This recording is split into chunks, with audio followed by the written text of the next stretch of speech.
ഇതെന്താ പുരാവസ്തു? ധാരാളം പ്രത്യേകതകളുള്ള വണ്ടിയാണിത്.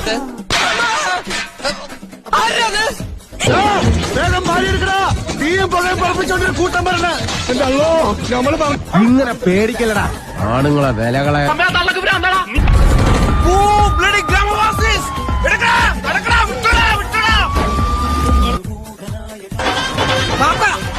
ചവിട്ടിവിട്.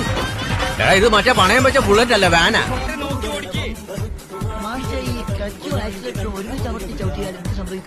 കാറിനൊന്നും സംഭവിക്കില്ല. തന്റെ വായയിൽ അവശേഷിച്ചിരിക്കുന്ന 3-4 പല്ലുണ്ടല്ലോ, അതങ്ങോട്ട് പോകും. ഈ മൂസാക്കാർ എന്താന്ന് ഞാൻ കാണിച്ചു കൊടുക്കാം.